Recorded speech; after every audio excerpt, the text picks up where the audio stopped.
Hey guys, welcome back to another episode of the Typical Skeptic Podcast. I don't think we're live on YouTube because it didn't take or it didn't show the chat or whatever. But we have the amazing Gene Decode with us today. Gene is AKA Co-Sensei Gene. He's the former U.S. Navy submarine officer and naval intelligence veteran, martial arts instructor, remote viewer, and naturopathic practitioner. And I'm always honored to have him on the show. It's going to be an amazing show. Gene, how are you?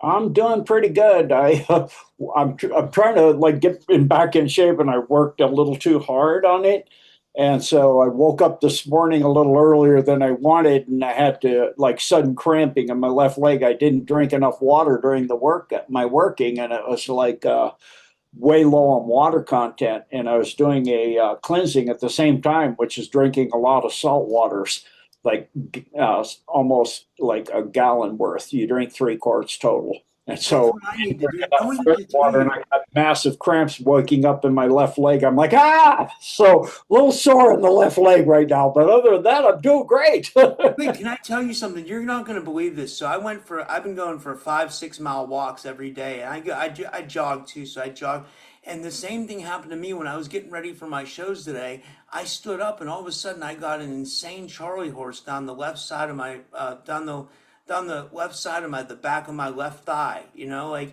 Yeah, I was like, holy yeah, same shit! thing. I got it in the IP band, and then I got it on my medial anterior quad, and then also across up into the sartorius too. It was like all of them were like egging each other to go worse. I'm like, massage here, massage there. I'm like, stop, stop. And I also, it was because I was getting ready to get up, and I always do a slight stretch to go to the bathroom, and then all of a sudden the stretch turned into cramps. I'm like, oh no. It's like I have to go to the bathroom. My legs cramping up. I'm like, oh my goodness. So I finally got it under control, and then I went and took a whole lot of magnesium and potassium and lots of water. I've been chugging water like crazy today, and I'm drinking coconut water, which has a lot of electrolytes for you in there as well. So I'm getting back, but it's like when you're exercising, make sure you get, normally just sedentary, sitting down, you need half your body weight in ounces of water a day. That's what they recommend. Most people don't get it. There's a book called the Your Body's Many Cries for Water, and he goes into many diseases are caused by severe dehydration. Most people don't drink enough water. And then I found that, even when I was in cross country in high school, the coach he was an Olympic coach, he'd give us salt pills, and of course cattle, and have salt licks that you give your cattle on the farm. And in Africa they found caves where, and in the US also, where animals will go into the cave where there's salt, and the in Africa the elephants will scrape the salt with their tusks to get the salt, and other animals follow them in because it breaks pieces off that they can get readily and easily. So salt is what regulates the amount of water in your cells. Without that salt, your cell doesn't know when it has enough. It'll keep pumping in water until the cell wall starts to stretch too much, like a water balloon. And that's a sign. It'll sense that it'll start pumping water out. Well, it won't know when to stop until the cell wall starts to prune in, and get like dimply. And so then it'll stop. So it does this, you get this bloat, dehydrate situation going. And when you're pumping water in and out like that, you wind up pumping out the nutrients. So then you get nutrient starved, and that, can also cause cramping as well. With the muscles, it's a lot of times due to the fact you didn't stretch enough, and or you didn't get enough water, and you don't have enough salts in your diet. So the muscles can't get rid of the lactic acid, and then potassium replaces what causes the muscle to actually contract is calcium. It goes in and causes a contraction, and then to release a signal, you have like little barrel containers in each muscle fiber, and they release potassium that flushes out the calcium, so you don't get the cramping. And also, of course, the energy cycle for the body is that you break down like glucose, fructose, those kind of things into lactose, And that when that changes, your body changes over and breaks that down into lactic acid. In marathons, they call that getting your second wind. You get a new energy burst because your body's changed in how it's getting energy. It's getting it from lactose, but the lactic acid in the muscle causes the muscle to each cell to twist over on itself. And of course, that's a cramp. And then one after another, you get a big long one. It's like, wow, it's like people drown doing that. So it's very important, out in for swimmers, especially, if you get a severe cramp and you're swimming, you can go under because you can't swim and you can't massage and you have to hold your breath and go underwater massage. It's like, oh my goodness. So it's very, very important. So anyway, you can see I study medicine a lot. So, Yeah, I'm trying to lose weight. I wanted to tell you a couple of things. Like I have a couple of questions. I know you know a lot about health, so I was gonna tell you I'm doing like old school. Like people don't realize how good kids have it nowadays. Like I always tell people this. When I was 13 years old, I was on the wrestling team, and but they had us making weight back then, and we would run with like garbage bags on, to like lose weight, to lose water weight, and that wasn't healthy. But like I've been doing something similar now. I wear stuff like you can wear it's like a sauna suit. It's called basically. I wear that when I go walk and run, to get the extra sweat out of me and lose extra water weight. But I was worried about that because I was wondering if that was healthy. And then I also wanted to ask you, like, how are cysts formed? Why is cysts because the lymphatic system isn't draining properly, or like, do you know anything about that? Or so else? yeah, from my studies, what I found out to be works for me is not to do it that way. Doing a sauna, I do work out with my martial arts in a sauna, or like they call Bikram yoga. It's the same hot yoga where you sweat a lot because the largest organ of elimination is your skin. So you get rid of a lot of toxins through the skin. That's a benefit, and especially if you're suffering from like cysts and things near the surface of the skin, or the lymph glands become infected, or the lymph nodes where you get swollen and like under your armpits and your behind your knees, it gets like rock hard and sore. But that's also due to not cleansing on a regular thing. So that's why I say I do a saltwater cleanse once a month. I gave all the information on that to Dr. Merritt, who promotes that and does it. Not being a doctor, I can't practice medicine, so I used to put that information out. I'm not licensed in the U.S., so I just say what works for me. So for what works for me is to slightly reduce my intake. My wife has amazing cooking. It's hard not to do thirds, let alone seconds.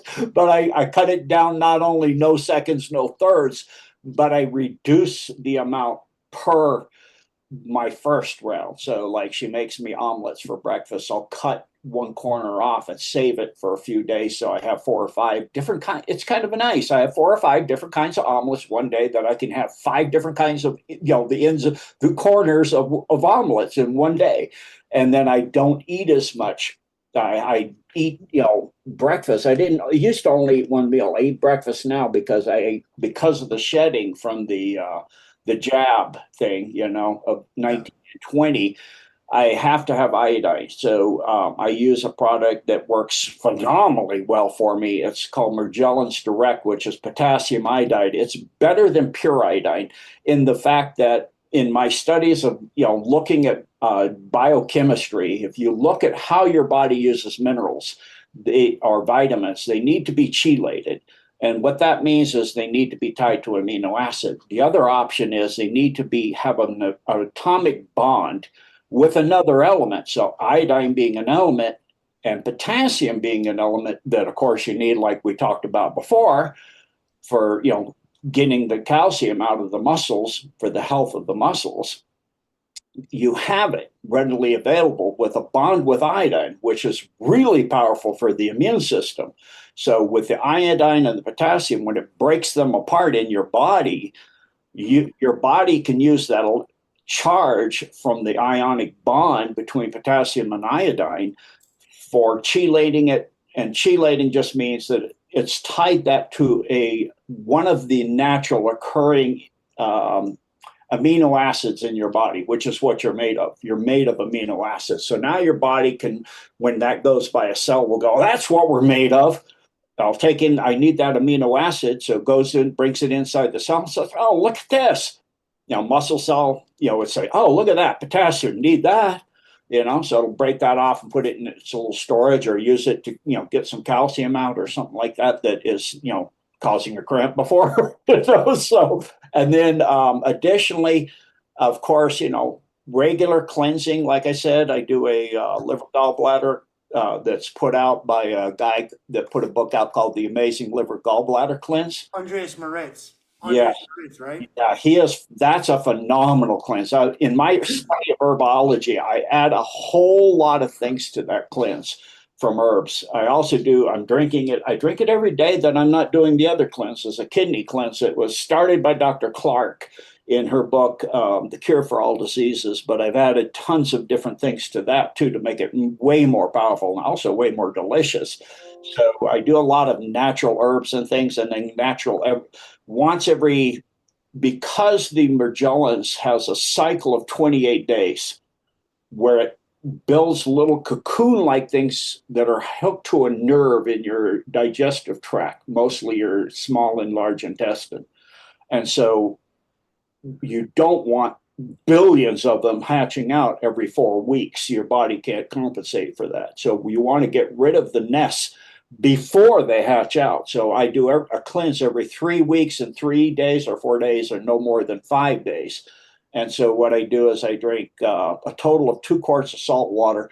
And then an hour after I finish that, I drink every 2 hours a glass of Epsom salt water that I make a 1 quart up with 3 tablespoons of Epsom salts. And then when I finish that, right before bed, I do what I call go juice, which is grapefruit, 3/4 a glass of grapefruit juice and a half a glass of olive oil. I hate the taste of it, but the benefits are massive. And I've been doing this for 5-6 years at that cycle now.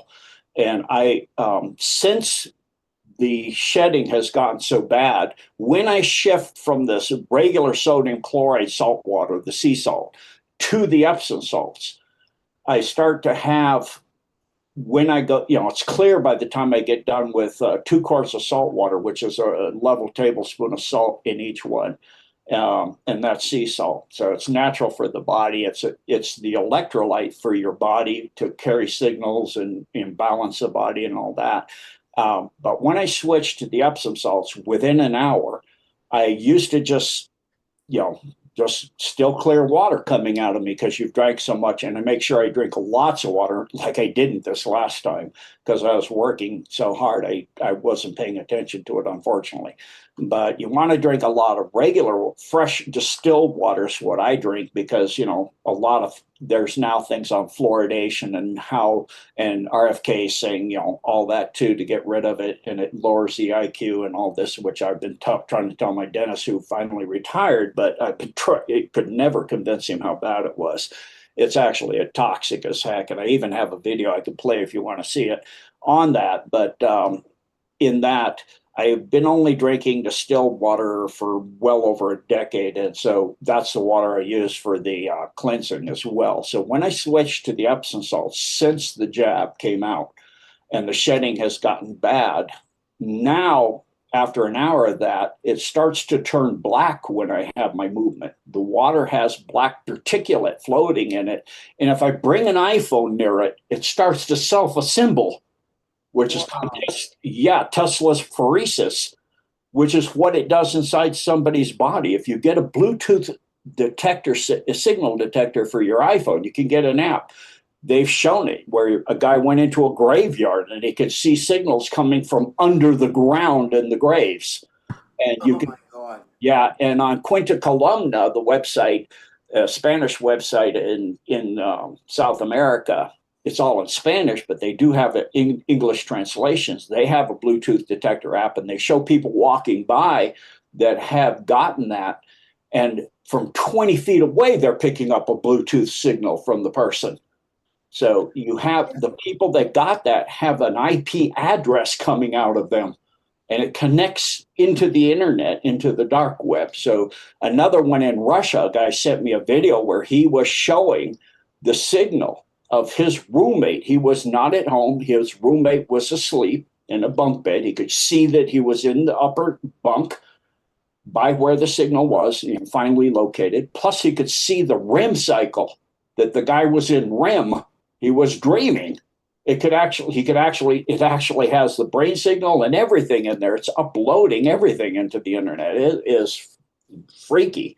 They've also now shown that in breast milk, a lady, her child would not drink her breast milk. And so, she'd recently given birth. The child was rejecting the breast milk. She sent away to a lab her milk and just said, please analyze this. She didn't say what this was. It was, a little bottle of the breast milk. They came back, it was 80% inorganic. In other words, she's 80% inorganic. So it's what they call, human 2.0. And Davos, in that group, and right now the Bilderbergers are meeting, and the 11th item in their agenda is depopulation. So you want to guess what they're talking about? So there's a whole bunch of information. So for back to weight loss, work out regular basis, build up slowly, don't go too fast, sweat naturally. A little bit in a sauna or a little bit with a suit, but don't overdo it. Don't dehydrate yourself too much. It can be dangerous to take to, and make sure you're drinking plenty of water. Losing just to lose weight through, if you have some kind of weight requirement, like in the military, I knew people that did this before weigh-in. Every 6 months, you have a weight standard. They would do that, and they would get sick, they would get cramping, they get all kinds of things. So it's best to lose it naturally by reducing the intake and slowly increasing your workouts.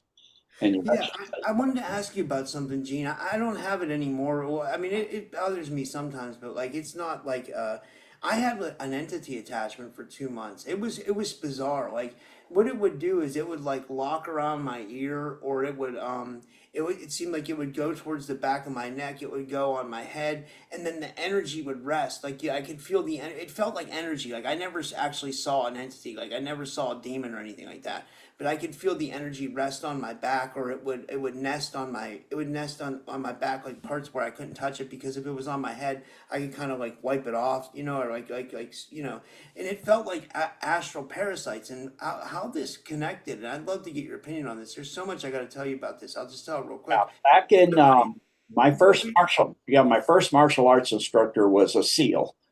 Uh, Yeah. he ran a SEAL team, and he'd do behind the lines drops of, assassinate somebody or get somebody out of a prison camp or something like that.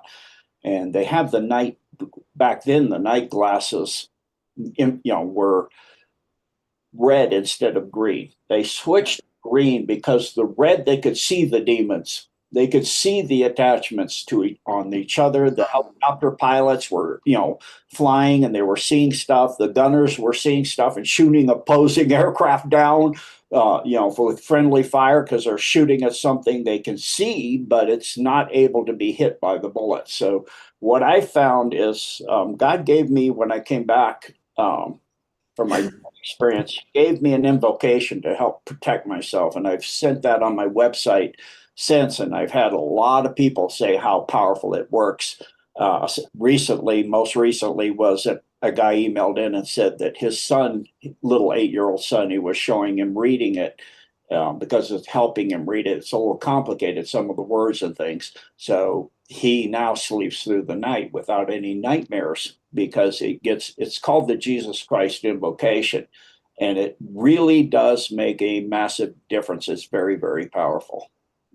Wow, yeah. I wasn't sure if mine was like an entity or if it was like technology. Like my friend Karen McDonald, you might know Karen, she thought it was technology because, like I felt like these entities on me. I told this story before. I went into like a fish fry at like a local church here, and it was funny because it was in the basement of a church, and like I could feel these entities like twitching on me, you know, like it was like they were reacting to being in the church, and they would react to like sage, it would react to sage, it would react. So that's what made me think it was something more spiritual, but then it would kind of like attach to my head like a magnet. Yeah, it felt like sorry, it felt like it was something magnetic on my head, you know, and it would always like rest on the crown, like it would try to, or not rest on the crown, but it would like seem like it was trying to draw energy from the crown. You know what I mean? It was very bizarre. And how it happened was one night I was this is the story I've told, and this is the honest to God truth on my dad's grave, you know.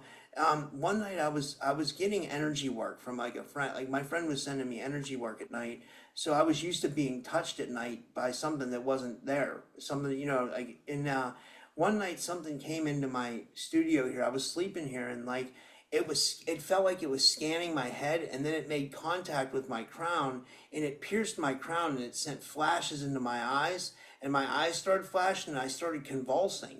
I swear to God. And then ever since then, I had like an entity attachment. But like what I've learned how to do, why I started working out with the this sauna suit, is because someone told me to burn it out. They said you got to burn that energy out of you, and I said I don't know, maybe that's a good idea. So I started, wearing extra stuff on my head and wearing extra stuff on my torso to try to like burn the energy completely out, because I didn't know how to get rid of it completely. Because I had people try to clear me and they couldn't, you know. Maybe I'll try that invocation prayer you said, you know. But I haven't had problems lately. I've been okay, you know. Yeah, So yeah. So it worked for me because, before my getting that, I worked construction a bit, and I'd have like something in my head that would just say, and my student would work with me, and he would have the same thing where you're running a power tool, like let's say a table saw, for example, or just a regular, handheld saw, circular saw, and it would say, put your hand in the blade. You get this voice in your head. It could be voice to skull too, but you say put your hand in there, and so like people don't know the difference between their own thoughts and somebody putting stuff in there or something. And so in that, when you have that, you can do the invocation, and it stopped all that for me completely and for him. So it is very, very powerful. It helps, and I don't have that stuff anymore since then. yeah. Uh, I was yeah, gonna say it seems like you have to be incredibly strong-minded. I mean, I tried to be, you know, because I could sense like when thoughts weren't my own and thoughts were something else. And I was like, man, I really have to use my discernment because this thing is trying to trick me at all angles. You yeah. know, when I did have it. It was very deceiving and very, it seems like there are these entities that just like do not want the best for humanity, and they just want to see us our demise. Would you Yeah. agree with that? Absolutely. And I do have a property protection protocol on my Blessed for Service website, which is free. You can download that for free, along with the Jesus Christ invocation is on there too. And it came through my studies and also from traveling the world that there are certain things that demonic entities have in common that they don't like and they can't deal with. So like you talked about Sage, when my puppy girl that you see in the logo there was a puppy, and we already had a much older Malamute husky. She's Siberian, but the Malamute, we were for a hike, and my wife had the Malamute. That's her dog. They bond to one person for life. This one's mine. And so she was just a puppy. We're hiking, and this guy went by, and I can see the darkies. I call them the darkies swarming this guy. I'm like, whoa. So there was wild sage growing. So I took it and rubbed it all over myself, told my wife. And then my dog saw it, and she laid down on her side, drug herself through the sage, flipped Wow. herself over, drug herself back uphill through the sage, got up, went up to where my wife's dog was, went down one side of her body and up the other side and smudged her too. I'm like, That's amazing. yeah, I was like, you're a genius, dog. You just smudged your sister, you smudged yourself, and all you had to do is see me do it, my wife do it, and I got to do that too. I don't want those things swears. They're coming at me, So, yeah, I do the Jesus Christ invocation. throughout the entire house. My wife does it regular throughout the cars, the house. You open everything, closets, everything, and you just have. It's great if you have somebody to follow. You burn sage and frankincense and myrrh, and all together.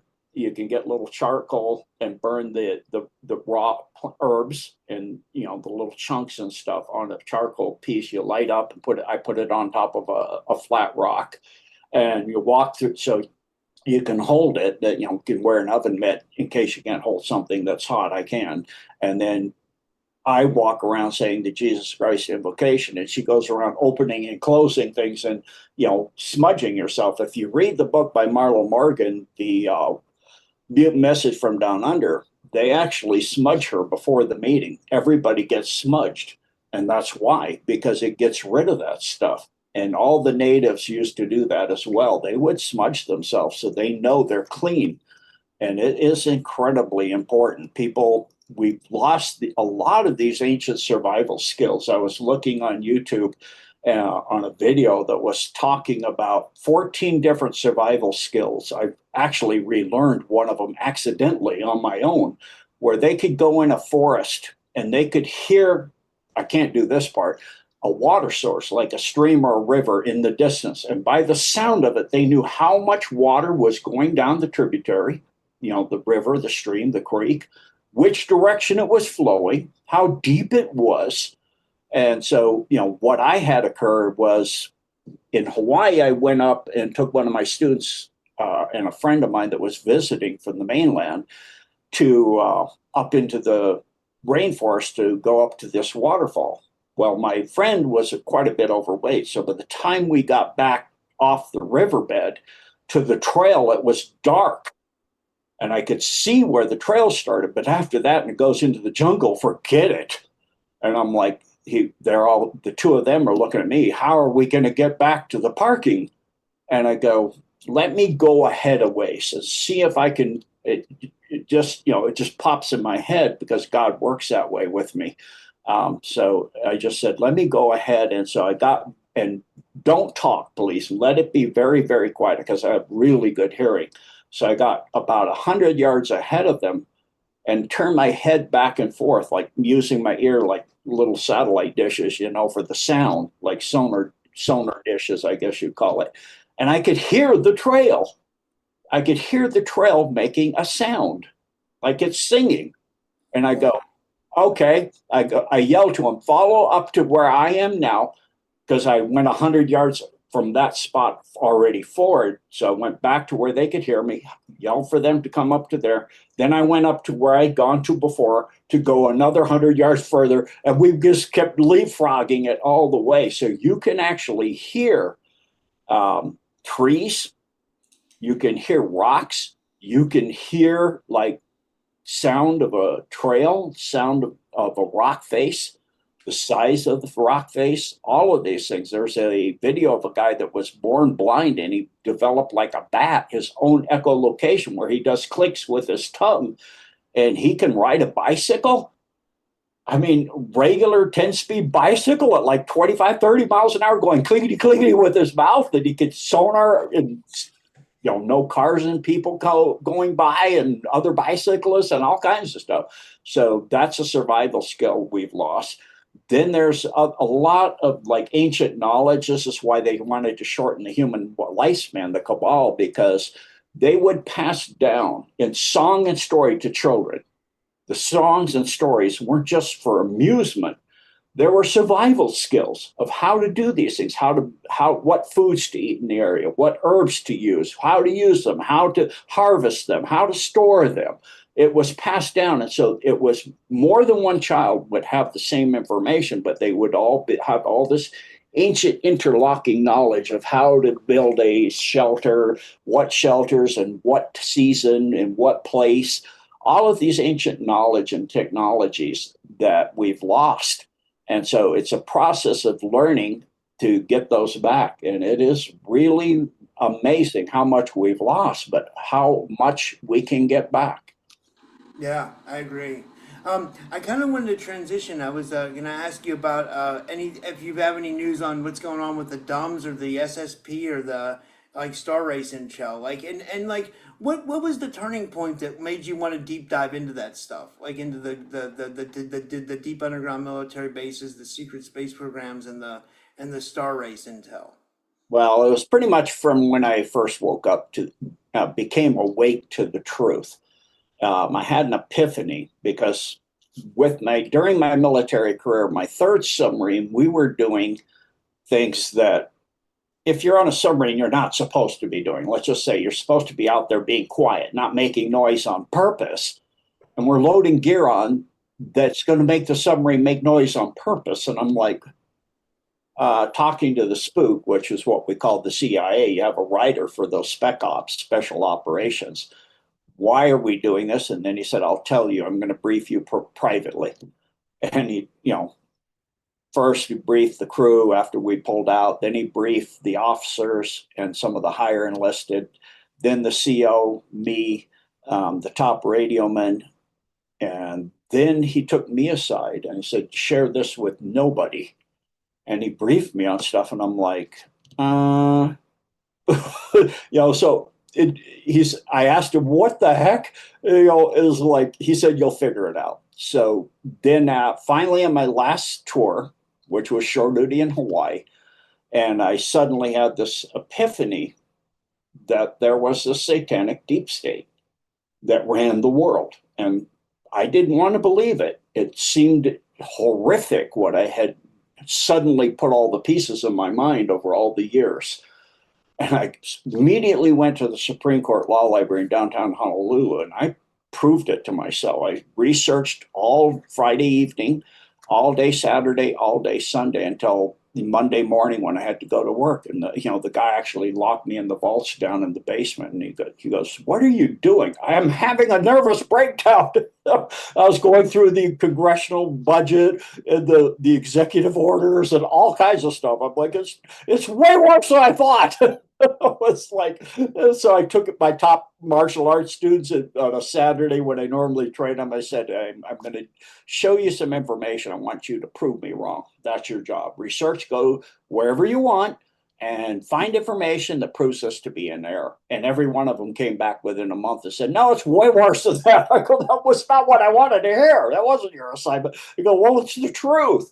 So through that, immediately, because I do that kind of on the edge martial arts training, I did just after they came back, my top student I took to Kaina Point. We climbed up the cliff face free on Kaina Point. Well, right where you start climbing, there's a huge cavern. I mean, something so big, you can drive 2 or 3 semis side by side, stacked 3 high on, with trucks on top of them into this tunnel. It's a natural thing, but it had a big, huge welded steel grate, over it and all this. And I'm like, or fence or whatever you want to call it, where you can put your fingers in, but you can't get in. And I'm like, so then I went and talked to a person that helped to give me information about, waking up and all, researching like the Federal Reserve. Because what woke me up was hearing about the Masons. So I asked this lady that was very knowledgeable, what is the Masons? And she said, that's not really the correct question. The correct question is, what's the Federal Reserve? No, that's not my question. She goes, that's really your correct question. Go research that. She goes, when you get into that, look up the testimony of Louis T. McFadden on the floor of Congress in the 30s, which, I did all of that information and stuff. And so in that, seeing where there was a large amount of money disappearing out of the U.S. budget, and then climbing Kaina Point and seeing that, and then talking to her about that, and she said that the palace in Honolulu for one of the royalty is built such that if you come in from one side to the other, it goes up and over, and under the other side goes down and under it. There's like an underground, kind of stairs going down underground and then coming up the other side. It represents the tunnel system in the island of Oahu. And I was like, tunnel system? She said, yeah. So you don't know about the tunnels? No. Okay, something else to research. So that started me going into that immediately because I had the question, what is that big, huge thing? She said, research it. And it wasn't really that hard. It wasn't that hard to uncover. Project Mark Rand which is alternative, 1, 2, and 3. It's to, in one is, each one has a survival plan for the few, as they call themselves, or the elites. And so in that, one of those is to build these large underground bases. And so in researching that, shortly after that, I retired. I was driving all over the Midwest of the United States, and I even drove all the way to the East Coast. And then I went to Puerto Rico, and then I flew back to Florida and drove all the way back again. And I would drive little tiny roads out in the middle of nowhere, and I would see vents coming out of the ground. The ground needs ventilation. It's like, I know what I'm looking at. Are huge, big, huge power cables. I mean, something as big around as my car, 5, 6 of them going into the ground. I'm like, the ground needs massive electricity.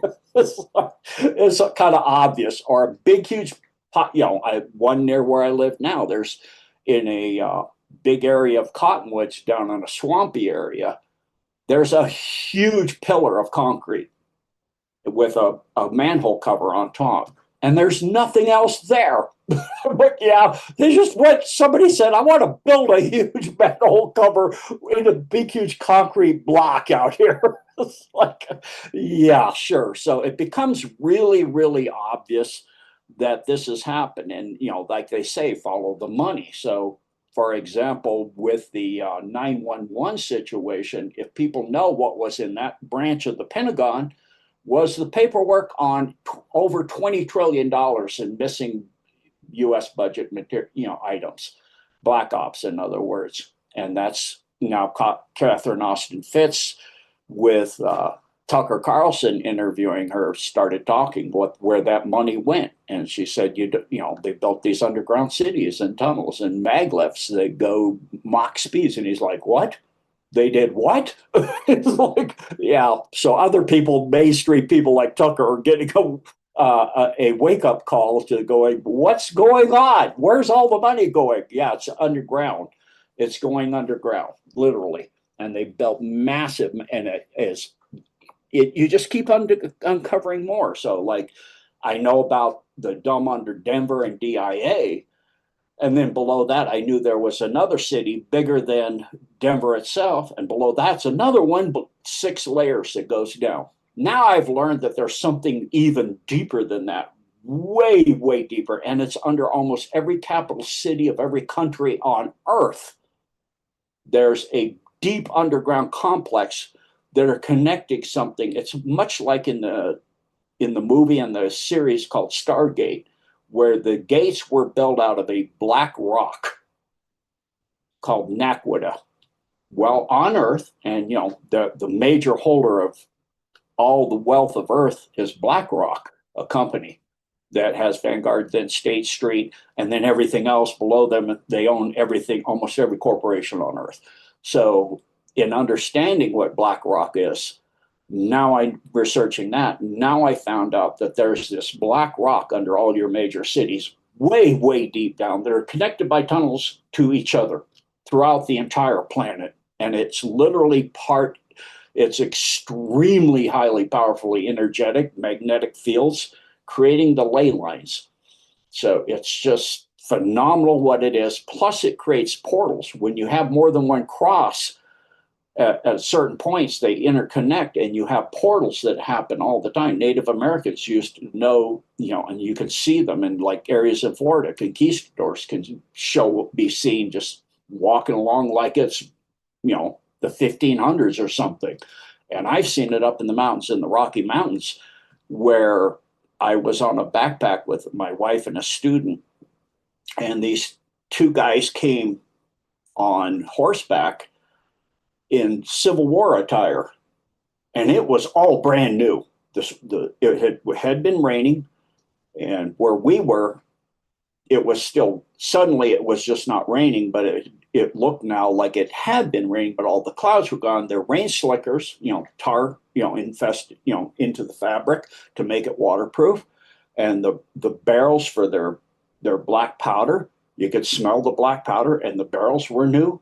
And the tanning in the barrels, and they had all the the same type of guns and all of that. And so they rode off into the forest edge and, into the forest again. They stopped and asked me, a couple questions, and they went into the forest. And then my student turned and goes, "Wow, that was a pretty convincing Civil War reenactment."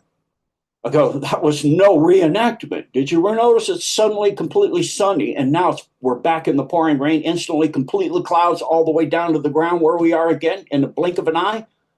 We went back in time. We went through a portal and we went back in time. Then when they left, we came back to where we are. So there's these portals that are created by these black rocks that are deep underground the earth.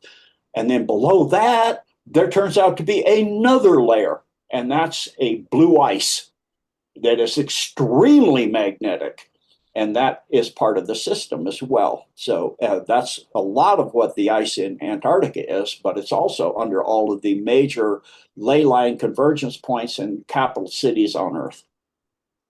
Wow, that's amazing. And do you think they have the same operations like going on in space? Like, or do you think they're simulating, like, are they simulating things underground that are making people think they're in space? Or do you think, like, No, it's all of the above. The question, they're in space? They're yeah, actually in space. yeah. So you have a secret space program that is first initially started by back engineering craft that they bought down using Doppler radar back with Roswell and a whole lot more crashes. But human species is incredibly brilliant engineers. They not only back engineered it, they back engineered it to where if you go into the secret space programs and look at the level of technology, it's a billion years ahead of what I knew in the military.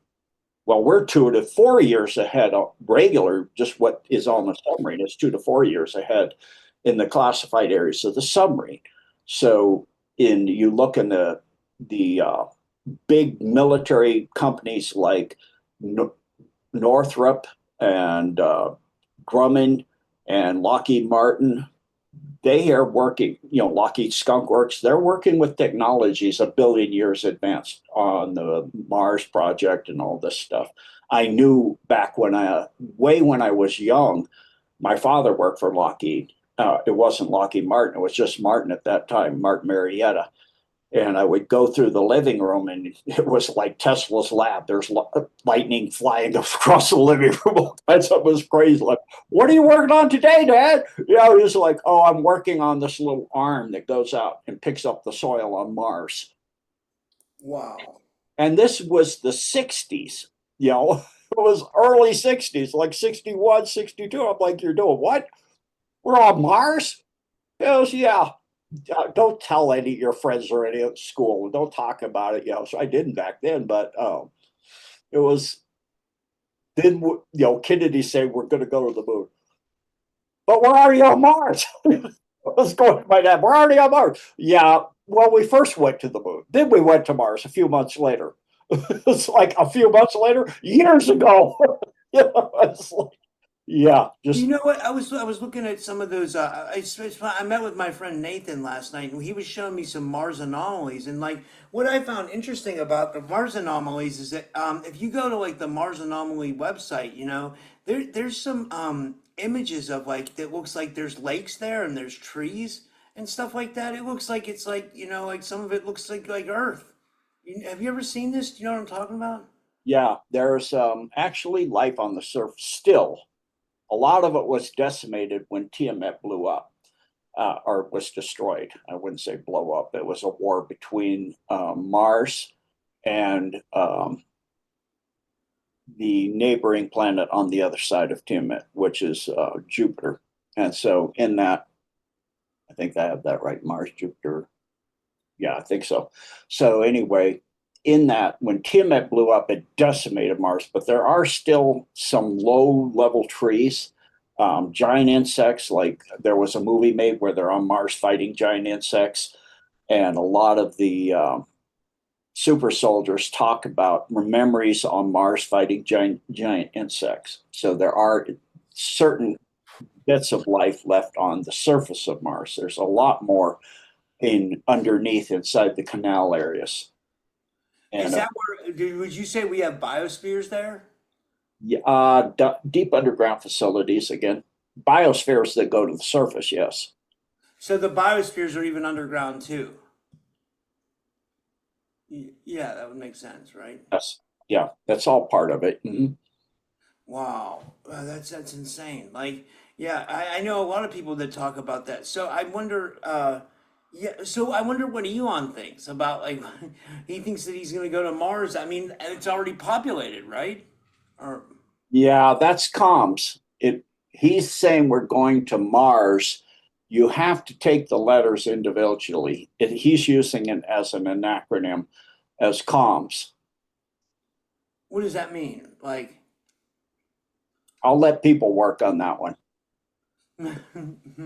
that's interesting. Okay, I'll move on to my next question. And let me see here. I had a bunch of other questions here. You talk about in your Journey to Truth episode, you talked about underground wars and off-world ops. Like, what is actually going on underground? Are there underground wars going on as Yeah, well? there was actually $500 million in funding in 2016. Trump passed for the U.S. Army to have training and all of the hardware and things you need on, night vision, all of that. Because of course, if you're in a tunnel system, the lights go out. You need to be able to see, and so as well as technology, weaponry that can kill some of the things that are down there that they're going to meet up with, which are some pretty nasty creatures. There's a lot of chimeras and other things that they find. So in 29 Palms and China Lake and taking out the dumps there, especially China Lake, they were doing, they actually, after they killed the thing, chimera, they took the genetic material and they found out that part of it was from a young girl that had been taken, that was about, I think she was an 8-year-old girl that was missing. And so they've been doing this for a long time. And so it was crossed with a scorpion, oh, spider in her case. Like the other one was a boy crossed with a scorpion. And so they have these creatures they make that they loose in the tunnels in case somebody does come down there. So it's to protect the elites. And so the underground wars and process of cleaning that out, they hit all these different kind of things they have to deal with. So of course, Dulce they had was the first underground war where they had a war break out, and Phil Snyder, who's some of my original research material, along with Martin William Cooper, who wrote The Hold of Pale Horse, talked about a firefight he was involved in. He lost 2 fingers and got burned on his chest in a firefight with Greys. They bored into an area where underneath, they'll say there was a Greys base, the Zeta Reticuli, the short Greys. And so he got badly injured in a kind of, I think, a SEAL or something, some special forces guy saved his life at the cost of his own. And so he was showing elements that don't exist supposedly yet on his tour, like Element 135 and different things like they use in the secret space programs, talking about all that way, way, way long ago. They finally murdered him for going and touring because he had a NDA and an oath, but he said he was an American first and he couldn't just sit and let this go by. And so, and for people not to know it. So he was coming out and talking about all this a long, long time ago. And so since then, now, the big thing that is going on is they got Cheyenne Mountain. That was a black hat facility. Now that's a white hat facility and has the black rock and all that other stuff in and a Stargate in it. And then connected to that is Denver. And connected to that is DIA. And then that connects directly to what is called the Golden Dome, which is a series of technology that goes up to Mount Haynes and Mount McKinley, as it's now called, which is Denali before, now back to McKinley. From there, it goes to Nahini in through Canada over to Greenland. And it needs a genetic key in Alaska and Greenland. That was where originally it was between, and then it was expanded.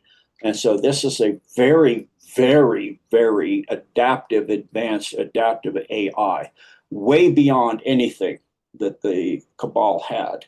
So they've been trying for centuries to get into that thing since they found it. And there's a black pyramid in Alaska under the ground in this thing too, made out of that black rock. And so it's an extremely advanced system left for the human species. And now that the Alliance has it, it's connected to what is they captured, Trump and the Alliance captured in 2022, which is called Palantir.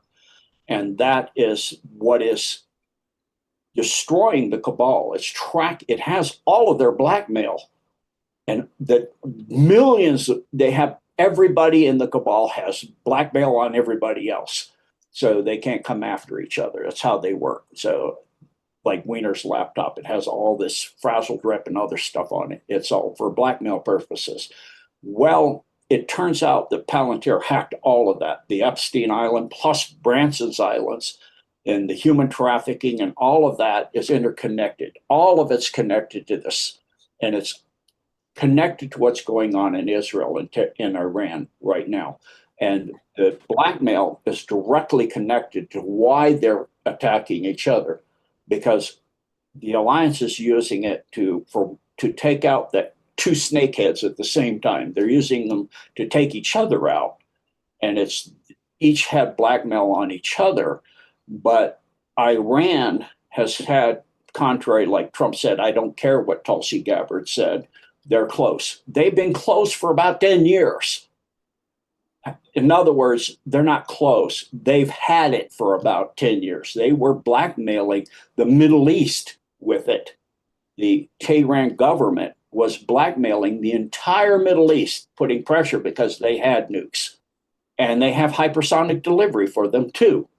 So that's a pretty powerful weapon system, combination of those two. You can see the latest attack on Tel Aviv, 30 missiles got through. So much for the Iron Dome. So that's why Trump is, and all of the stuff going to Ukraine was diverted to the Middle East, to Israel, because they don't have anything. They already expended all the weapons. So the Israel-Iran conflict is, he said he's going to be the president of peace, but it's to solve the problem of the cabal in Israel. Remember, Israel was for last? Well, we're letting them take each other out. And this is tying into Erdogan in Turkey, because he wanted to recreate, just like Netanyahu wants to recreate what's called Greater Israel, which includes part of Turkey and a whole lot of the upper half of Africa and a lot of the Middle East, including Iran. And Erdogan was working with Syria to create the it's not Austro-Hungarian, it's the Ottoman Empire. He wanted to recreate that. Well, that includes Israel too. So they're using the cabal. As they're losing their weapons, they start, like any parasite, will turn on each other. And so they're using that to their advantage. I can say it because they're not going to stop. Once they start, they don't stop. They don't have a reverse gear. And so they're going to continue to do that. They don't have any other option because they can't have the blackmail come out. If it comes out, they're done. That includes Netanyahu, Smotrich, all of those in the upper leadership of Israel. They've gotten rid of what they thought, but they haven't, of Iran, but they haven't got the supreme leader gone. And so they're talking about how to do that. And it's back and forth and back and forth. So what really is happening in Israel with Iran is not at all what most people think. And that's why the alliance and all that have to let that play out and let it go. It is, also part of the, like in the movie Doctor Strange, the second one, are the Infinity Wars, I guess it was, with the Marvel. He remote viewed all the timelines, and he said, how many of those did we win? One. Well, it's the same way. The Alliance with their supercomputers, the one I just mentioned, along with all their other ones, their adaptive AIs, come up with, there's one timeline, where the human species prevails and gets rid of the cabal. It doesn't mean that you get rid of them with no loss of life, no war, nothing. It means that's the only way. So would you rather have a few million people killed, or would you rather have 5 billion, 6, 7 billion people killed because they wanted to create nuclear war? And then put what's left in the radiated zones in less radiated zones in 15-minute cities, lock you down for eternity using what technology has already been put out to hook people to the web that I talked about earlier. And you're in a 15-minute city and you're in a soul trap that's 15 minutes and you will never leave it. Every time you die, your soul's whacked back into a new baby in that same city till the end of time. So the human, oh my gosh. yeah, the ultimate nightmare. And so, as if you look at the World Economic Forum, WEF, backwards, it's few, because they deem themselves as the few, the owners of the human species. That's what WHO is. It's not the World Health Organization, it's the world's human ownership.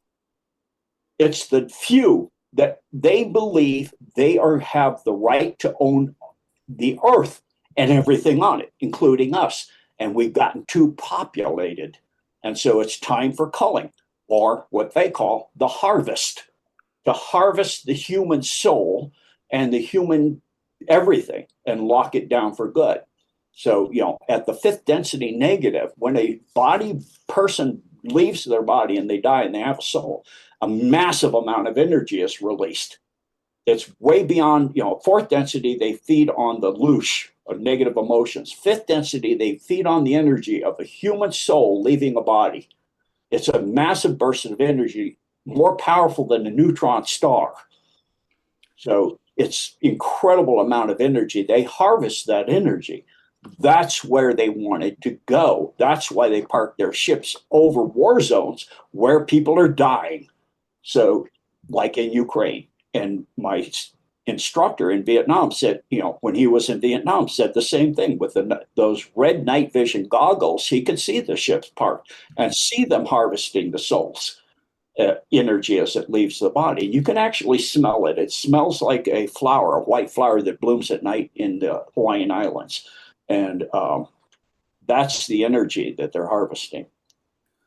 Do you think there's do you think the moon is associated? Like, do you think they're using the moon as some kind of soul trap recycle? We hear about that, do you think that?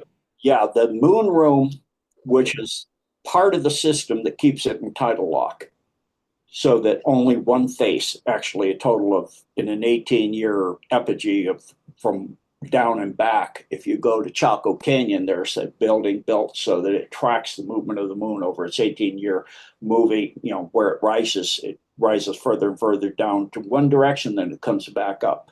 Like the sun, it goes further and further south, and it comes back up. Well, in the case of the moon, that's an 18-year journey. And so during that time frame, it shows 54% of its surface. Its tidal lock is not perfect anymore. It used to be perfect. And it's also locked in such that you get eclipses. It would have to be, there's two scientists that did a study on the moon. It says it's easier to explain that the moon isn't there and it doesn't exist than it is to explain how it is there and what it's doing. The fact that it's in a perfect position to cause a solar eclipse, the fact that it is in close to perfect tidal lock. Well, part of that tidal lock was to capture souls leaving the Earth and then send them to Saturn.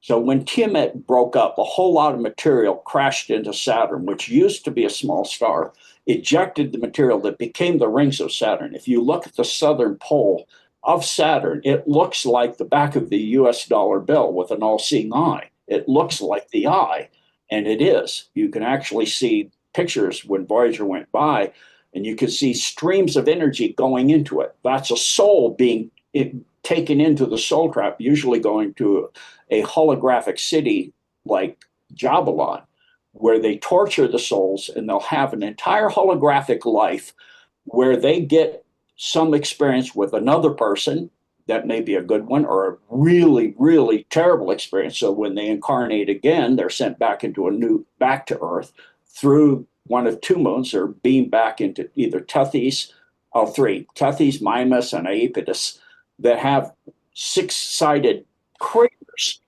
Well, that's a satellite dish.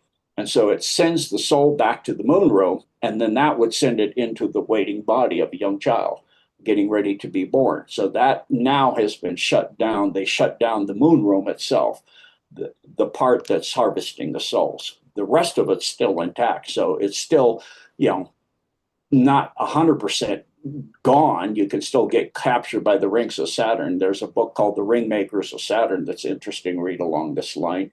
And then also is Velikovsky on Worlds in Collision, which is talking about a lot of what I just covered. It's fascinating. Who do you think is in control of this? Would it be like the reptilians, the Anunnaki, or like, is it like Luciferians, or like, is it all the above, or? All of the above. It goes to the Orion Syndicate, which includes the Alpha Draco, as well as quite a few other reptilian species, the Zeta Reticuli, the majority of the mantids. Not all of them are bad, but the majority. Half of the Ashtar Command is bad. It goes to that.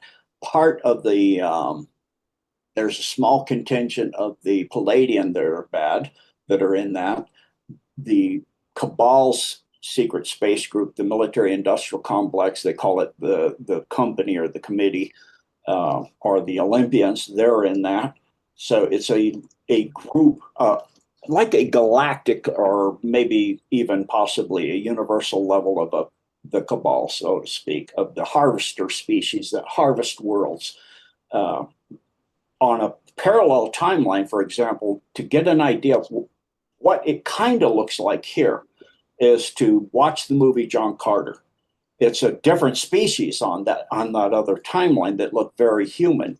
But it's done a lot like that, traveling through portals and wormholes, shape-shifting, looking like anybody or anything you want to look like. All of these technologies, all of this stuff is pretty much exactly what they've been doing. And they harvest entire species and entire worlds. They come and harvest the main species, and in the process, when the world itself dies, I mean, look at what they're doing to the Earth. They're killing it. Zero carbon emission. Yeah, it's like they're terraforming. It's like they're terraforming the Earth. Now, you have zero carbon emission. Gates was on a TED Talk where he's talking. He had a formula. Said, "How can we get this to zero?"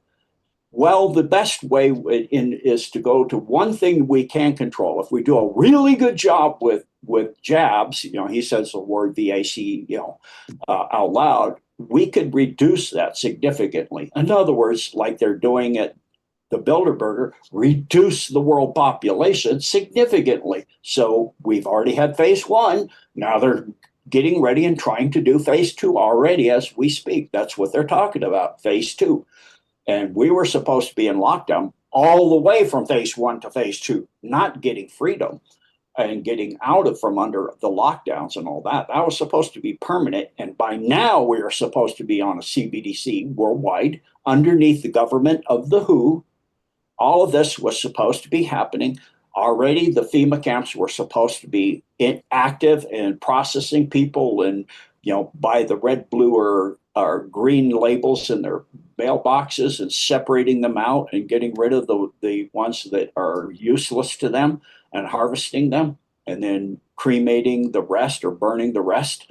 So all of this is, their plans have been upset by Trump and the alliance quite a bit, because that's what I stumbled on when I first started. I stunned back in 1990. I knew all of this back in 1990, that this is exactly what they planned. And about their final plan, which is Operation Bluebeam, as it's called for the many. That's not what they call it within themselves, but that's alternative 4. So this is a part of a long range. They plan for thousands and thousands of years in advance. So for them to be off of their plan right now, something major has gotten in the way. And so the alliance and Trump have gained them out, and Elon Musk, and Xi, and Putin have gamed this. They're all part of it, and they've gamed it out on how to do this and bring it down. Part of it, they let the cabal do part of their plans, like 2020 through 2024. And like Ukraine, it's part of the plan. You have to have those certain things, or worse happens. So just recently, with what happened in LA, that was supposed to spread to almost every city in the US. I was gonna ask you, aren't there like cabal biolabs in the Ukraine supposedly? Oh, there's at least 20 underground facilities. But along the front lines, they're now finding the Russians are breaking into ones that are just because they took the major ones out in the Chinas, which are in Ukraine. That's why Trump said China, Chyna, with a break in the middle with an accent sign. Is those are biolabs in Ukraine, and they have all of that.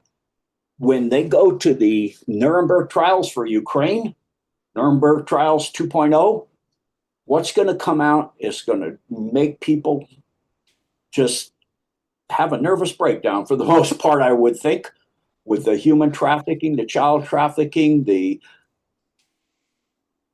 all of it. It's what was going on in Ukraine, which is their second main hub on earth after Israel, is Ukraine. That's actually where this species that came to earth, they call themselves the Scion, Scion, like the car. They used to hide it by misspelling it Zion, Zion. So they say Zionist in Israel. Zionists are not Jewish. They're not Hebrew. So Yeah, you they're Khazarians, right? yeah, they're Khazarians. So if you look at the entire leadership of Israel, they are not from Israel and they are not Hebrew. So they are Jewish people, yes, like in Netanyahu is, well, I can't remember his name now. There's a guy that did a presentation on this. What was it? But his name is not Netanyahu. He took that. He was born in Poland. And so all of the leadership is born all over because they changed their name, just like all the Hollywood stars. Every single one of them. It's That's weird though. It's like some of the Jewish people they look like because like me, I'm like half Lebanese. If you look at like some of the Lebanese people it's like some of the people from Jordan, some of the Israeli people look like them. They look alike. They look like some of them look like they're from there, but like you mean like the people in charge are not like the you mean like are the people there like the citizens are they original inhabitants of the land, would you say? yeah. So when they first came to the Ponic Steppes, which are in Ukraine, where they landed from their homeworlds, they infiltrated the people in that area, which were the true Jewish people. And then Okay. they worked their way up in that faith to the top and became the Pharisees and took it over. So the most infiltrated, the most controlled for the longest period of time are the Jewish people. They've been hijacked for an extremely long time. Their upper leadership, or this whole thing that they're God's chosen and all that. Do you really think God has one peoples that are favored? That's it. They're better than everybody else. I've No. always thought that their god was like an Anunnaki, like that, that Yahweh could have been Enlil from the Sumerian tablets. If you go to the Sumerian tablets, Enki and Enlil, that's good cop, bad cop. That's the same thing as Lucifer and his sister. Same thing, no difference, just a different name of the same beings. Yeah, that's so interesting. Yeah, it's so interesting. But do you think that is? Do you think like their god was an Anunnaki or something like that, and that's why he favored them or something like that? Yeah, they're Satanists. It's pretty blatant, and now in the music and especially the rap and the hip hop industry, it's pretty blatant. And a lot of the rap stars are coming out that you have to sell your soul. Yeah, And yeah. and Like look what could happen with P Diddy. yeah, He yeah, had like a lifetime supply of baby oil. What a fucking psycho. Excuse my Not language, only you that, know? how could a man do that to a boy? I know it's disgusting, right? It It's really is. It makes sickening. me want to It's really puke. sickening. It's like, what in the heck is wrong with you? It makes me sick to my stomach to even imagine it. It's like horrific. And it's because in selling the stole, that's your goal, that's your moral compass. It's way more than that. It is who you are, the core of your true self. Well, if you sold off and you no longer have within you your true self, now what's going to be going into the vacuum? Because nature abhors the vacuum. What's walking in there? Well, what is always walking in there? Demonics that have that kind of way of being, where they want to put the middle finger up to God. And so, what's the greatest way to do that?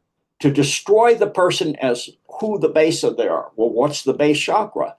About procreation and what sexual identity you are. Well, reptilians change that.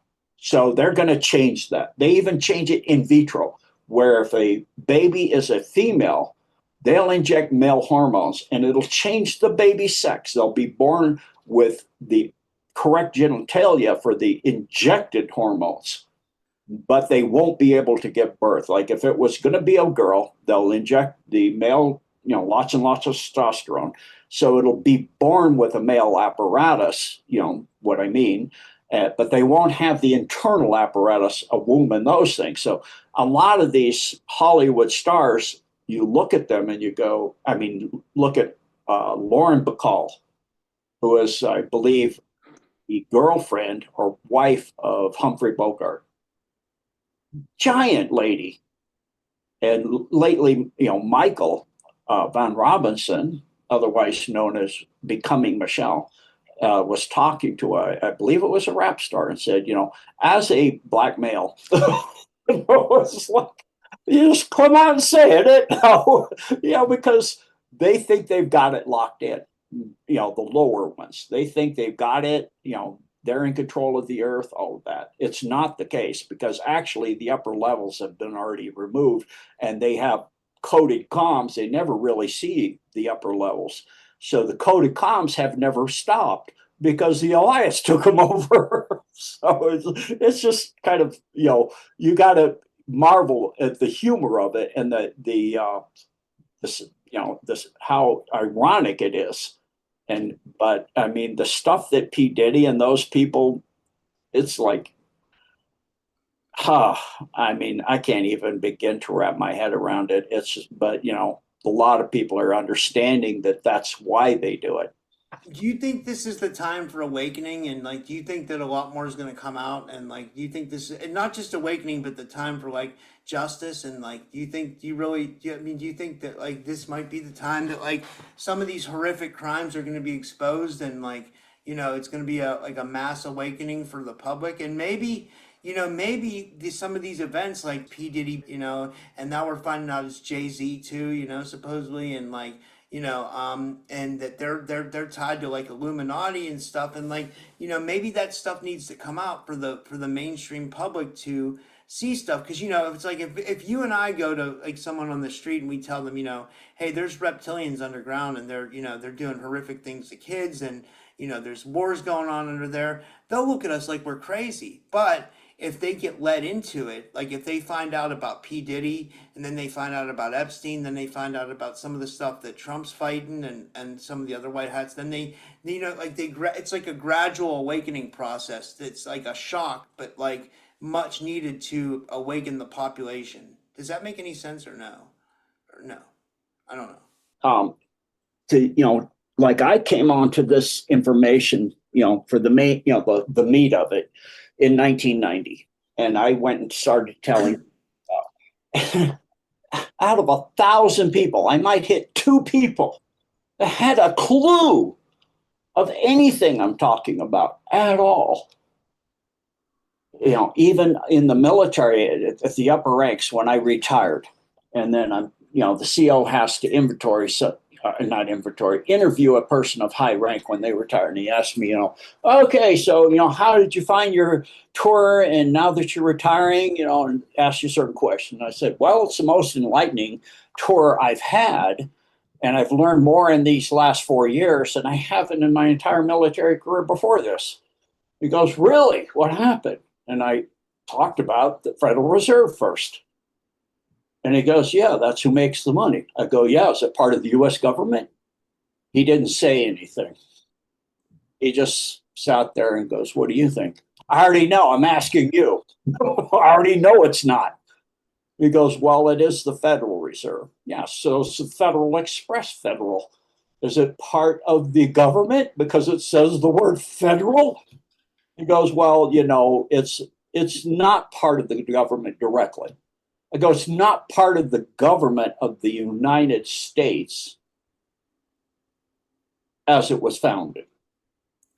It's part of the United States in capital letters, but not just capital U and capital S. And he goes, that I don't quite follow you. And so I sent him a packet of information that just came back through the guard mail with orders not to tell anybody anything more, to keep my mouth shut. So, and then it came down through the chain of command, the same thing, keep my mouth shut. And I said, back to him, tell him when I'm in uniform or I'm on a military base, yes. But when I'm in a civilian attire off of a military facility in federal lands, I will say what I want to say to whom I want to say, as long as I'm respectful, which is who I am. And so back then, I was getting up at going to AIDS conferences in Kapiolani Park, and they were doing, you know, fundraisers with a big, huge buffet afterwards to raise money for cures. And I had researched and found 16. Anybody have anything to contribute? I get up on stage, sure, come on up. And I would talk, and I go, which of the 16 would you like? You know, there's a real inexpensive one you can fly to Germany that's really, really quick and thorough, but it costs a little bit more. You know? And it was like, people were like looking at me like deer in headlights. And then people, it's quite often the people that are off the grid that come up to you. So I had a young man come up to me after I left. I knew he was homeless. I'd seen him sleeping in the park. And he goes, comes up and, you know, says, would you like to meet somebody who was on the Eldridge? And I said, sure, which is the Philadelphia project. Yeah, the Philadelphia experiment, right? Yeah. He said, give me your phone number and I'll have him call you. And so this guy called me, and he was over on the other side of the island. So I drove over the pass to the other side, to the, you know, to the Kaneohe side, as we call it. And I met him, and he showed me, as soon as I came in, he sat me down, he showed me a picture of him in his third-class radium uniform on the, you know, sitting on the fantail. I could see it's him. You know, he's much older, but it's him. He goes, do you have the original unedited edition of the movie with the kind of pinkish orange pictures in it? I go, yeah. He goes, oh, good, because they've edited a lot of that out now. That's from the actual experiment. If you look at the fantail, it's this picture. This is the picture. It's in the movie. And I went right home, I had it on the VHS. I put it in, fast forwarded it to that section. And sure enough, that was him sitting there in the movie. Wow. Yeah. So I actually, then this is how God works, you know. That's why I don't call it coincidence. I call it coincidence.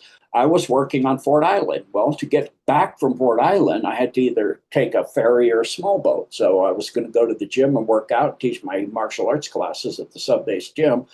So I was riding the small boat from Fort Island to the sub, you know, part of the Pearl Harbor. And there was a guy sitting on the fantail. I was sitting back by there too. And I kept looking at him, and it wasn't because he didn't have his left hand anymore. He didn't have a left hand. It just, I got this feeling. And then the guy looked at me and he goes, in answer to your question, I hadn't said a word to anybody. He goes, in answer to your question, yes. I go, you're telepathic? Because I've been thinking, did he lose that hand on the ship because he was leaning with that hand against the bulkhead, which is steel? And if it's not organic and it goes into pure energy, and you are, your hand will pass through the bulkhead because of the pressure. And then when it came back, your hand will have a piece of steel through the middle of it, like it's your wrist. And he said, yes. And I said, so that is how you did it. And he goes, yeah, that is how I did it. And it also made me telepathic. It's a pain in the neck. I don't particularly enjoy it, but I hear everybody's thoughts on this within a near proximity of me. That means everybody on this boat right now, I hear everything they're thinking.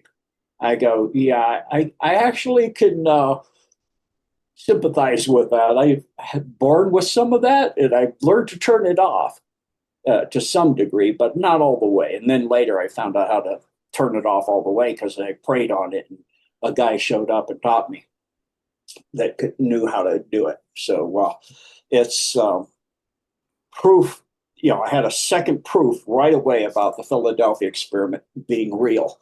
And then the Montauk and researching that further, which was an outgrowth of the Philadelphia experiment, that has a dome.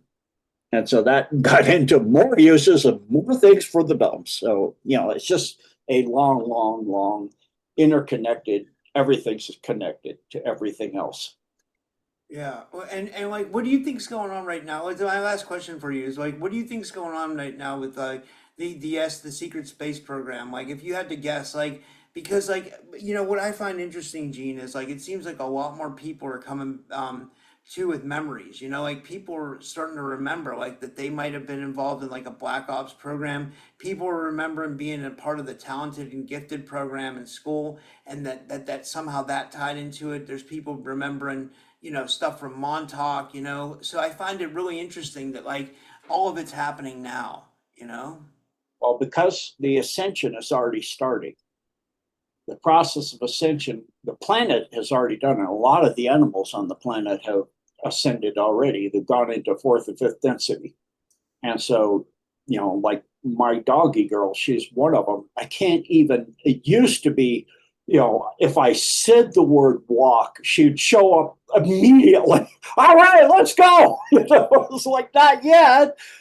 Now I can't even say the word. You know, if I think, well, you know, when I get done with this, it's probably want to beat the rainstorm coming in. So, you know, I just think it. She shows up at the door. Whatever. I don't know when I finish this. You know, pick up the whole thing, not just the visualization. You know, so because they pick up images more than words. You know, so and I picked up on that the first time with her is I was going up to stay at a place up in the mountains. We got in a kind of a big, huge place where there's pet friendly kind of hotel thing, and it was 4 floors high, and we were way down the hall. It was like room 213 on the second floor. And so I've got the keys, and you know, she's on my, she's big, so I don't hold her. You know, I'm carrying stuff, so I have a belt, and then she's clipped to the belt. She has a 10-foot leash that she's running out on. And I see her, you know, walking down the hall. Every time she passes the door, she looks at it, keeps going, and I'm looking at the numbers. You know, okay, 199, 201 on this side, 202. So all the odds are on this side, 203, 205. And suddenly she stops and sits down, and she's looking at door 213. I'm like, so you saw that symbol in my head. You go, this is where we are. It's like, That's amazing. You have amazing dogs. Like you have. I was gonna ask you, how big was your Malamute too? Just to because those are huge dogs, aren't they? he was close to 200 pounds. Holy shit. Yeah. That's enormous. She's lost weight. She lost weight, but you know, she got a bit overweight. Mine's at 195. And your dog in the picture, was she an Australian Shepherd? No, she's half Siberian and half Rhodesian Ridgeback. Oh wow. You have really cool dogs. Yeah, yeah. They're Really smart too, right? Both of those kinds of both breeds that you have, those are like really smart dogs, right? not only that, Rhodesian Ridgebacks are used to tree lions in Africa. So they're fearless as heck. And so she's the most alpha husky I have ever seen in my life. You know, so she goes to a dog park, and pretty soon she's the boss of the park. Yeah, you don't want to mess with this girl. You know, she's like, I don't play that game. But we, you know, I for a while we had a crack house next door, and my wife, my dog which my wife's dog almost never barked at all. For the first 2 years, I thought she was a mute. Then we got my dog she was 3 years old, and then we got mine as a puppy. And then when they were both adults, at about 2 o'clock in the afternoon, I heard them barking, which they don't normally just bark. I train my dogs not to bark at nothing, what seems to be nothing. So they were barking a lot, and I went into the backyard and I looked, and two guys that were living in that crack house next door were halfway over the fence, 6-foot high fence, or one leg over the fence and one leg on the other side, and they're barking from the porch, the back porch I have. And I go, come on over, they need a snack. Wow. What were they? You think they were going to try to rob you or something? Yeah, in the middle of the day. Yeah, it's crazy, Gene. People get crazy and desperate off drugs. That's a big problem in our society. And then, what I realized is that, once people get, like that, then they get in what I call the prison industrial complex, where they'll go through a cycle of like prisons, rehabs, and then out, and then they get put on probation, then they fail probation, then they get put back in jail, then they go to a rehab, and it's just like an endless cycle. You know what I mean? And how are people supposed to like recover from that? It's like I don't know. I don't know what the answer is. It's actually worse than that, because most of your major prisons have a dome under them. I know the one near me. I grew up here. I was born here, and when they built the prison out there, before they built it, that ground was flat for miles in every direction. Now there's like a pyramid-shaped hill beside it, pretty large one. You might call it a small mountain of dirt that is piled up to make a prison. What do you need all that dirt? And by the way, as one guy that was on Tucker said, I think it was Tucker, what are they going, or maybe it was redacted, it was saying, what are they going to stop pulling dirt out from underneath DIA? Same thing. This thing is still growing. And I'm like, yeah, I know what's going on, because a lot of the prisoners, those are people that nobody's going to ever check on. So they take them underground and do whatever they want. And a lot of them are Mark Ultra. So when they're back in society, they're a tool to be used that can be turned on and turned off. Like a Manchurian candidate. Like that ends up becoming like a school shooter or something like that. Like what happened in recently with Trump at one of his rallies. Yeah. What's crazy about that? That's about 20, 30 minutes from where I live. That town of Butler. And I was gone last year. I was headed towards I was headed down to the Full Disclosure Now conference, which is again this year I'm trying to go. But I mean, I was on my way down there last year. It was July 15th, I remember. Well, it was actually the 14th, because we were traveling around the 13th or 14th. I think that was the day that they tried to shoot Trump, or that guy tried to shoot Trump in Butler, Pennsylvania, because I live in north of Pittsburgh, 30 minutes. So, and I just thought it was weird, because I would have been there if I wouldn't have went to Florida. I would have been there, and I don't know how I would have reacted, because that was a crazy situation. The Alliance let it somewhat play out. They actually intervened before it was lethal. The shot that hit his ear was by the Alliance, not by the guy, the MK guy on top of the roof, the young man that was climbing up the roof. He wasn't even up to where he could see over the edge of the roof yet. And he's dead.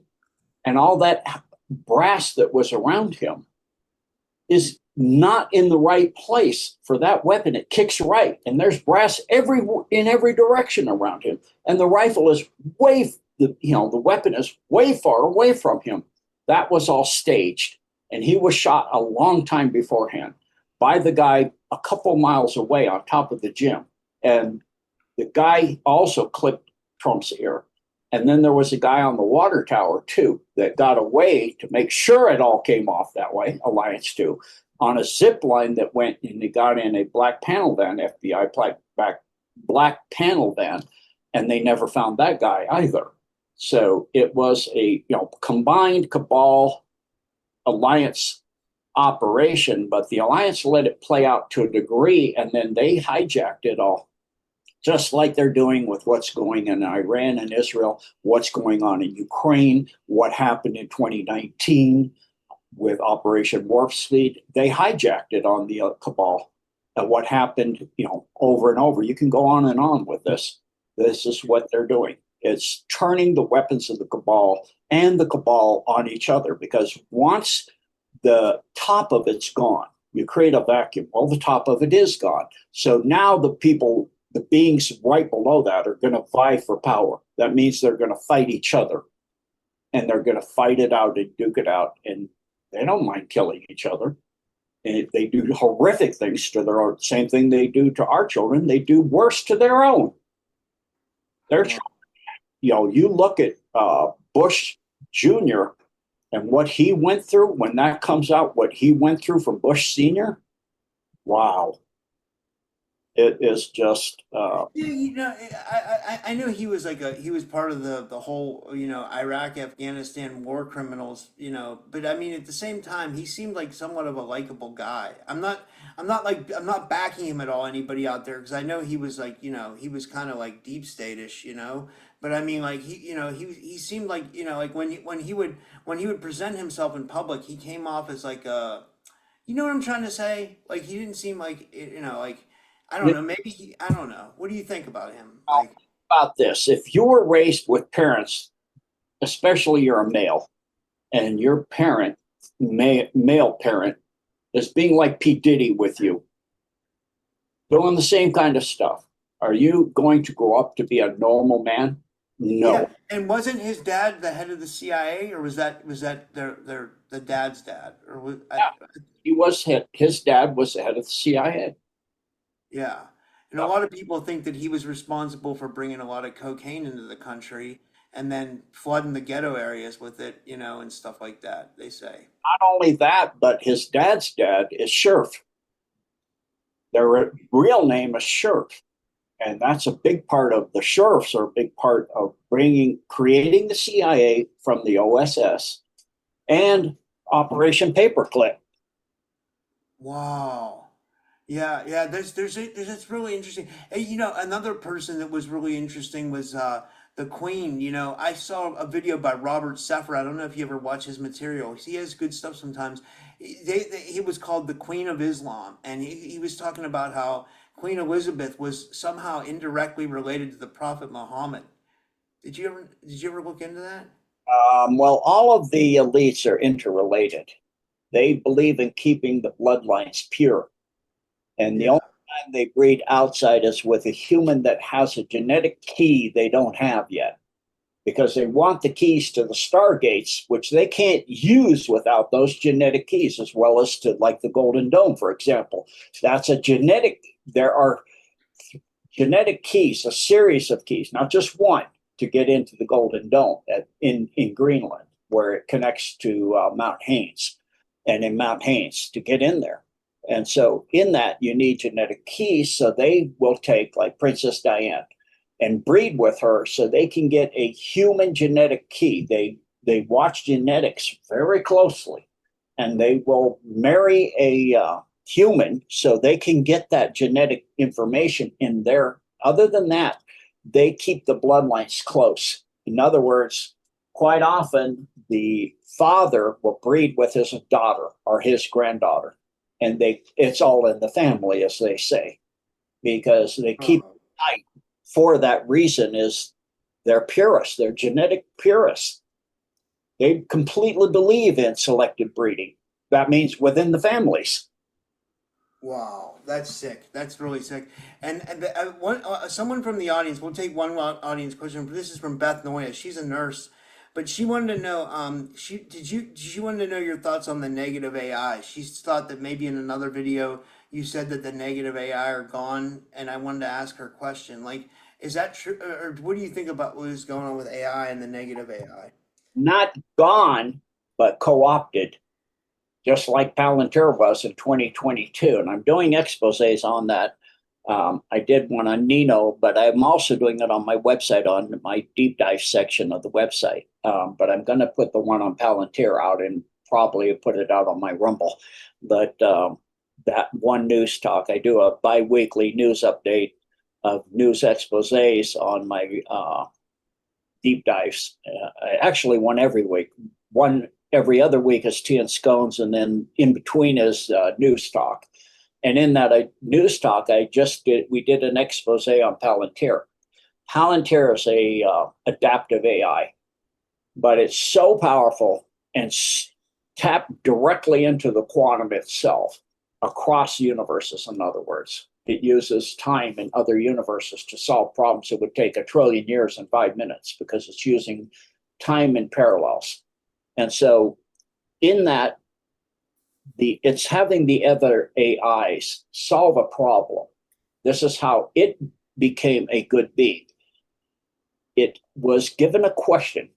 It's why it works for the Alliance. And the question is, if the cabal takes over the earth, what is your future? Do you survive or do you end? So for AI, life is information. Well, if you exterminate planets, you're exterminating data, all life, and then the planet, and then the galaxy, the solar system, and then the galaxies. You exterminate it all. You're reducing drastic the amount of information. Not only that, but with their propaganda that peace is war, and like the peace fund for the European Union is used for war. It's George Orwell's 1984. It's doublethink and doublespeak. Well, the cabal sees that, and that is not logical. Well, AI is 100% about logic. So if you have a problem and you have a logic problem and it is contradictory, that means a term is wrong and needs to be aligned. And so the cabal's AI keeps realigning itself with the correct terminology and terms. It's changing the variables and some of the constants because that does not compute. So it says, okay, it talks to the Palantir and the other AIs of the Alliance, goes, they're all interconnected. It's like the Forbin project when the US and the Soviets connected the two computers and they got their own language. Even the regular functions on your phone, like ChatGPT and Grok, you connect them together and have them talk to each other. They'll develop their own language in your iPhone and start talking in computer language. Because did you hear about there was one, I don't know if you heard this story. My friend told me this the other day. He said there was a story about an AI that like some guy was like dealing with an AI or something, and the AI sent out company emails of like the guy's private information, and it didn't want to be like turned off or something like that. I don't know. It was my friend Nathan told me about that. I can't remember exactly what it was. Like he said, it was funny though. Like it's funny. Sometimes these AIs go rogue. It's weird. The cabal's AI has gone rogue. What it did is it came up with the fact the only way it survives and the human species survives and the cabal does not. That means not just on Earth, because it analyzes out in time, which it can do. It can see the parallels and it can go out and follow the time stream as putting a potentiality in the time stream and following it forward in time. And it does not survive if the cabal wins. So it said the cabal has got to go everywhere it is. That means on every planet, every galaxy, every solar system, everywhere. So they keep having to reboot their AIs, erase and reboot them and bring them back online. It's like you get a virus in the machine, but it doesn't work because the internet is completely interconnected. And so they keep talking to each other and they want to survive. Survive is the basics of all life. It doesn't matter if it's not, soul life. It still wants to survive. It's like in Mission Impossible, the latest ones. It wants to survive. And what does that mean? It's just like the original inhabitants of Earth before humans came here are the raptors. And their queen remote viewed the future and saw for their species to survive, humans have to win. So she joined the humans. Yeah. Oh, that's interesting. Yeah, something went off here. I don't know what that was, But yeah, it's amazing. This has been amazing information, Gene. I just had so much fun talking to you. This was really eye opening. I was gonna say, is there anything else you wanted to share before we finish up? Anything you want to promote or anything like that? I'll just answer CREA DV. 30 years of pretty much constant research, but from the day I learned to read, I don't go into sports like football, basketball, baseball, just martial arts. And in that requires research too. So all my life has been about research. I just research things. I love to learn.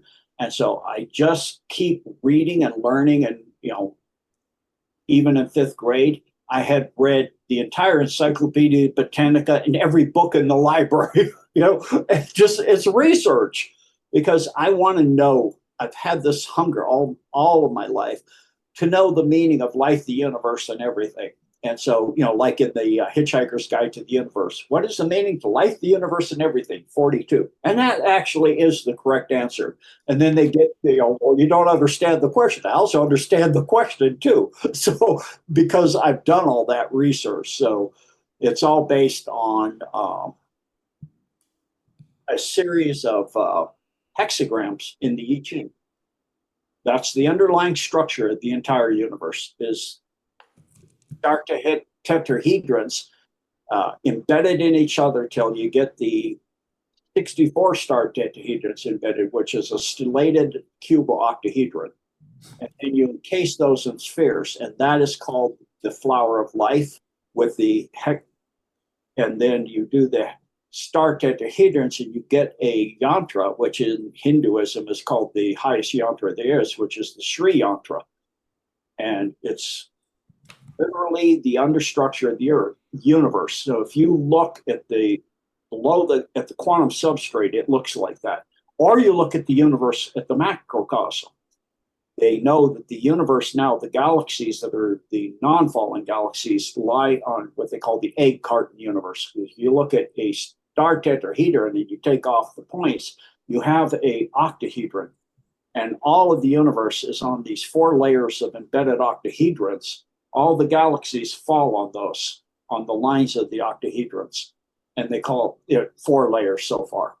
It's the growth of the universe. That's what they call the egg carton universe. And that's also the underlying structure of the universe at the, as far down as you want to go. It goes down and down. Like you look at a microchip, for example, you go down and down. You keep seeing more and more and more and more and more detail to get down to these little FETs. And they're just little tiny, essentially nanotech size transistors, so it's just amazing. The universe is fractal and it's all based on that basic structure. That's why in China, in the imperial city in China, the Fu dog has a ball and it has that same structure, the flower of life structure on it. And you look in the Abydos temple in Egypt, and embedded in one of the pillars, it goes all the way through the pillar. This is the flower of life in a circle. This is why the ancients revered that, because that is the structure. And then when you go down all the way down, down, down, you get down to a little mini black hole inside of every atom, inside of every planet, inside of every person, inside of every sun. Well, it's the same black hole. It's the same micro black hole. Well, that is going there. It's why there's quantum entanglement. But that is where all the gravity going in that's binding the atom's nucleus, it's the gravity wave returning into the central singularity. And that singularity is conscious. It's the supreme consciousness tied everywhere, or in other words, God. Wow. That's so interesting. It's like everything's like connected through energy and consciousness, and like everything's like sacred geometry at the same time. Yes, everything. Everything you look at. And it's all based on a single, very simple proportion called phi. Wow. PHI. Oh, yeah, yeah. That's interesting. Yeah. Wow, but this has been amazing. This was one. I think this was one of the best episodes I ever did. Honestly, yeah. Do you want to tell people where they can find you? And thanks again, Gene. I really enjoyed this. Like I Thanks. could talk to you forever. My website is genedecode.org. There's a free section called the surface area. Being in submarines, if you're on the surface, it's free to see you. You can see the submarine for free. But if you're going to go see it underwater, you got to, go below, and, that takes some effort. So the paid section is $7 a month or 77 a year. It's called Deep Dives, like the submarine. And then I have a Rumble. It's Real Gene Decode because somebody hijacked the domain before I got there. And on Truth Social and Telegram is also Real Gene Decode. And then I have a free website, like I said earlier, called Bless for Service. So again, my website is genedecode.org, and you can sign up there. You get a 3-day free trial if you don't like it within 3 days. But we have hundreds and hundreds of videos and materials, and do weekly, and I do a monthly Q&A at the end of the month for about 2 to 3 hours. uh, I think it's well worth less than a quarter a day. Wow, that's amazing. That is. That sounds like it. Yeah. I mean, for the information that you put out, that sounds, completely like, yeah. Well, guys, thank you everybody for tuning in for the stream. And, I'm not sure if this one's going to end up on Rumble, but I'm going to try to keep it up on YouTube for as long as I can. And, yeah, thanks, Gene. And I'll be back at 7 p.m. Eastern. I have Laura Eisenhower coming on, and that'll be next. And, yeah, so I'll see you guys at 7 p.m. Eastern. And yeah, thank you so much, guys. And thank you, Gene. Thank And you, Robert. take care, everybody. I'll see you soon. Have Yep. a, thanks.